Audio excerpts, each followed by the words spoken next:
Assalamualaikum warahmatullahi wabarakatuh. Selamat datang sekali lagi ke channel Matematik Cik Noh dalam topik tingkatan 3 tentang simpanan dan pelaburan. Kita buat revision ya.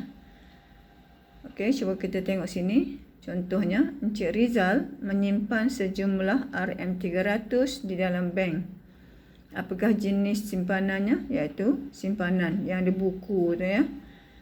Penerangan dia, akaun simpanan, jumlah wang yang disimpan adalah kecil dan akan dikeluarkan pada bila-bila masa. Kemudian, okey, yang kedua, Cik Zeti merupakan seorang peniaga yang menyimpan sejumlah wang di dalam bank dengan tujuan untuk mengeluarkan cek apabila hendak membayar kepada pemiutang. Jenis simpanan ini ialah akaun semasa yang menggunakan cek. Ya, akaun ini adalah sangat sesuai kepada peniaga-peniaga yang akan menggunakan cek untuk membayar kepada pemiutang ataupun memberi cek kepada pelanggan-pelanggan. Biasanya ahli perniagaan yang mempunyai wang yang sejumlah besar menggunakan akaun ini untuk senang mereka mengeluarkan cek dan berurus niaga dengan menggunakan cek. Dan juga akaun ini ada kalanya dengan persetujuan dengan pihak bank boleh mendapat overdraft, iaitu macam pinjaman yang jika peniaga tu tak cukup duitnya sendiri, dia boleh menggunakan overdraft di atas perjanjian dengan bank. Cumanya akaun ini akan dikenakan charge perkhidmatan dan juga kalau ada overdraft, faedah overdraft yang agak tinggi ya. Okey, yang ketiga, Puan Rani menggunakan wang yang diterima daripada bapanya untuk membeli satu lot kedai. Ini adalah pelaburan. Ini pelaburan hartanah, iaitu dia beli lot kedai. Faedah yang dia dapat ataupun penerangannya, dia boleh menyewakan kedainya, ya. Jadi dia akan mendapat keuntungan daripada sewaan kedai. Dan jika beberapa tahun kemudian tu dia ingin menjualkan kedainya itu, biasanya harga jualan lot-lot yang macam ini akan lebih daripada harga belian. Puan Rani juga akan mendapat keuntungan daripada hasil jual lot kedainya itu, iaitu harga jualan akan lebih tinggi daripada harga belian. Puan Faridah menyimpan sejumlah wang sebanyak RM20,000 di dalam bank untuk membiayai pendidikan anak-anaknya pada masa hadapan. Maknanya Puan Faridah ni nak menyimpan wang dalam jangka masa yang lama di dalam bank. Jadi biasanya kalau situasi yang begini, disyorkan dia menyimpan di dalam akaun simpanan tetap, sama ada 3 bulan, 6 bulan, 9 bulan ataupun setahun. Akaun simpanan tetap akan diberi faedah yang agak tinggi daripada wang simpanan biasa. Cumanya wang simpanan tetap ni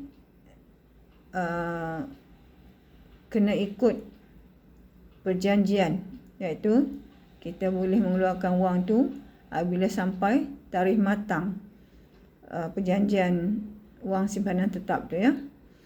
Kalau kita keluarkan wang itu sebelum tarikh matang, kita mungkin kena penalti, iaitu denda.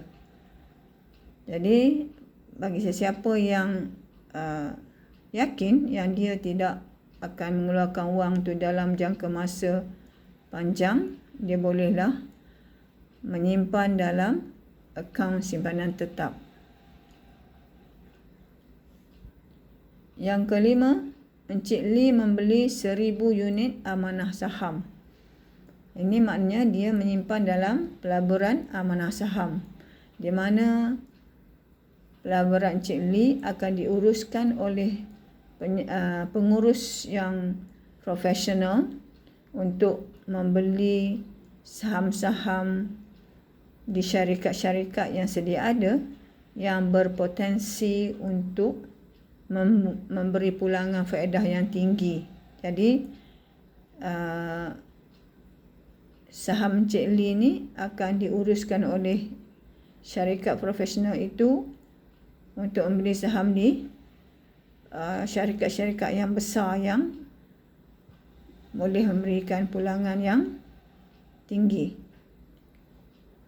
Manakala yang keenam, Cik Sharon membeli 4,000 unit share Bank Orchid Berhad yang bernilai RM1 1 share di Bursa Saham Kuala Lumpur. Ini berbeza dengan yang Cik Lee tadi. Ini Cik Sharon terus membeli unit saham daripada Bank Orchid Berhad. Jadi maknanya Cik Sharon mengeluarkan RM4,000 dan Cik Sharon mendapat 4,000 unit share Bank Orchid Berhad. Cik Sharon boleh mendapat dividen di atas perjanjian sama ada 6 bulan sekali atau setahun sekali, ataupun jika Cik Sharon tengok harga share tu meningkat, katalah daripada RM1 kepada RM1.50, apabila Cik Sharon menjual sharenya, dia akan mendapat 50 sen keuntungan tiap-tiap share. Jadi kalau Cik Sharon ada 4,000 unit share dengan harga RM1.50, apabila dia menjualnya, Cik Sharon akan mendapat RM6,000. Maknanya keuntungan RM2,000 ya, dengan penjualan share di Bank Orchid Berhad tu. Okey. Ini kita tengok pula uji minda 3.1A. Soalan 1. Apakah tujuan seseorang individu melakukan simpanan? Ya, kita buat simpanan adalah untuk masa depan, ya. Kalau kita tak simpan, maknanya kita tak ada duit lah dalam simpanan. Jadi untuk masa depan, satu. Juga bila kita ada kecemasan.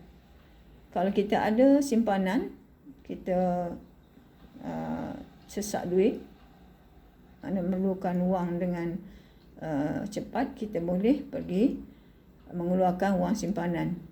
Dan juga kalau ada wang simpanan dalam bank, kita akan mendapat faedah, maknanya kita dapat wang lebihan, tambahan, ya. Okey, yang kedua, bapa anda mempunyai RM5,000 dan tidak menggunakan wang untuk jangka masa panjang. Apakah nasihat anda kepada beliau? Jelaskan jawapan anda. Ya, jika bapa anda punya RM5,000, ya, dan tidak menggunakan wang itu dalam jangka panjang, boleh syorkan dalam akaun simpanan tetap. Ya, akaun simpanan tetap ni sama ada 3 bulan, 6, 9 ataupun 1 tahun. Dan dia akan memberi faedah pulangan yang agak tinggi. Cumanya bila kita ada kecemasan, duit tu tak boleh dikeluarkan sebelum sampai tarikh matang. Kalau kita keluarkan juga, kita akan dikenakan penalti, iaitu sebagai penalti melanggar peraturan perjanjian, ya, sebab tak sampai lagi tarikh matang. Okay, mengapakah kebanyakan orang tidak berminat untuk membuka akaun semasa selain para peniaga? Kalau peniaga, dia senang menguruskan perniagaannya dengan menggunakan cek, ya, sebab selalunya dalam jumlah yang agak besar dan agak bahaya untuk membawa wang.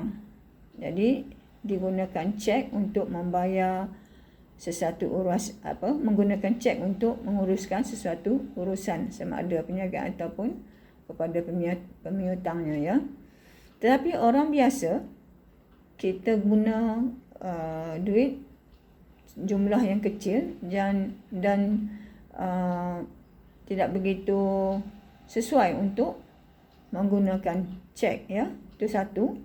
Kemudian juga kita memerlukan perujuk, iaitu introducer untuk membuka akaun. Dan perujuk ni mestilah orang yang dah sedia ada akaun di bank cawangan yang kita nak buka akaun tu. Jadi agak susahlah kita nak mencari seseorang yang boleh menjadi perujuk untuk kita buka akaun, ya. Dan juga kita perlu menjaga cek yang kita ada. Kalau kita ada akaun semasa, kita akan ada buku cek. Dan cek ini kalau hilang, orang boleh tiru tanda tangan kita dan boleh menggunakan cek itu untuk tujuan penipuan, ya.